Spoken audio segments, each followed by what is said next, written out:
Então eu vou mostrar na Bíblia para você por que tem imagem de escultura na Igreja Católica, mesmo a Bíblia Católica proibindo isso. Agora, olha que interessante. A Bíblia fala no livro de Daniel. O livro de Daniel foi escrito no 6º século antes de Cristo. E o livro de Daniel, ele trazia profecias do que ia acontecer com o povo de Deus em todas as épocas até o fim dos tempos. E no livro de Daniel, capítulo 7, ele fala de 4 animais que representavam 4 grandes impérios que haveria sobre o mundo. Isso foi se cumprindo ao pé da letra. O primeiro animal representava a Babilônia, o segundo a Medopérsia, o terceiro a Grécia e o quarto representava o Império Romano. E Daniel coloca que em determinado momento do Império Romano, desse quarto animal, esse Império Romano se juntaria com o povo de Deus, mas para macular o povo de Deus e perseguir os fiéis do povo de Deus.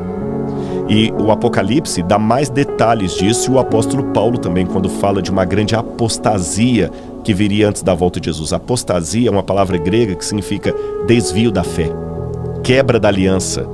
A gente pode falar da aliança, quebra da aliança. E uma das coisas que Daniel diz que esse animal faria seria o seguinte, Daniel capítulo 7, versículo 25. Diz assim, verso 25.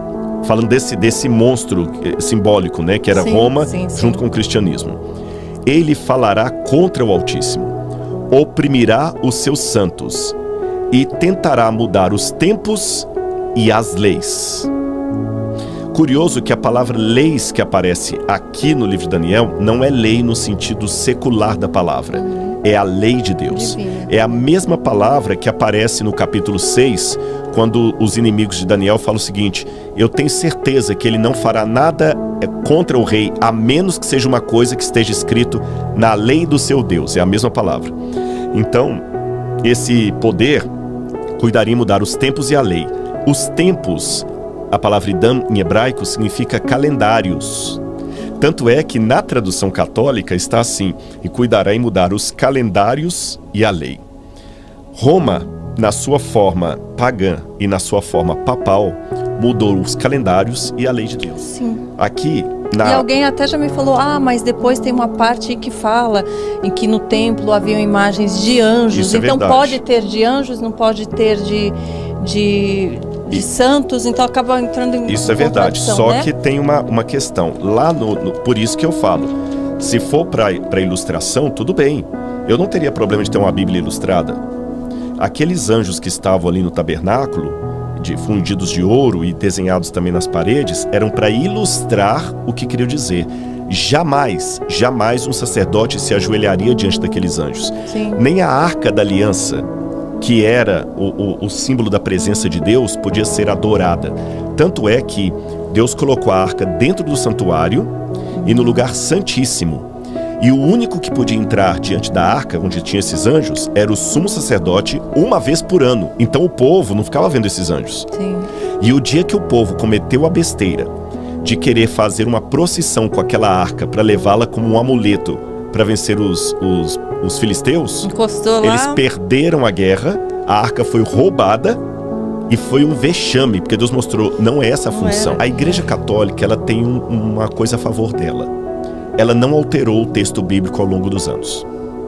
Porque se a Igreja Católica tivesse alterado o texto bíblico ao longo dos anos, essas coisas não estariam proibidas na Bíblia até hoje, porque antes de surgir o protestantismo, em 1517, os rolos da Bíblia ficavam com padres e judeus maçoretas da Idade Média. Sim. Se eles houvessem mudado, hoje a gente teria visto a mudança principalmente pela papirologia, então eles não mudaram. E por que não mudaram? Aí que tem a questão. Você terminou sua pergunta com uma expressão baseado na Bíblia.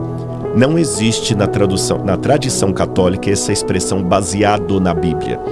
De uns tempos para cá, muitos católicos estão se voltando para o estudo da Bíblia, mas isso de um tempo para cá, ou mais propriamente a partir do Concílio Vaticano II, quando você tem lá o documento Dei Verbum, que é sobre a Bíblia Sagrada. Antigamente a gente ia na igreja, não entendia nem o que eles estavam falando, né? Exatamente. É tudo em latim, né? Acabou isso. Então, mas do Concílio Vaticano II, de 64 para trás, a igreja não precisava da Bíblia para basear as doutrinas dela, os ensinamentos dela, por uma questão muito simples.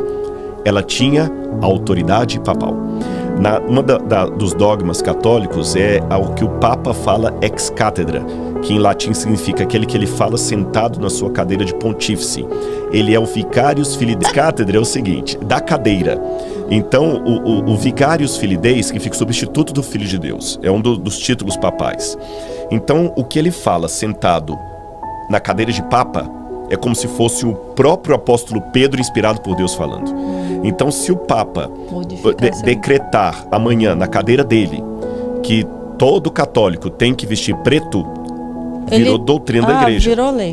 Quando Martinho Lutero, em 1517, levanta contra a igreja, uma das coisas que ele levanta contra a igreja, além das indulgências, era justamente essa autoridade papal que colocava a palavra do homem acima da palavra de Deus. Por isso que o lema da Reforma Protestante era sola Escritura, só a Bíblia. Sola Escritura, sola Gratia, sola Fide. Só a Escritura, só a graça, só a fé. E, curiosamente falando, isso estava profetizado que aconteceria na Bíblia.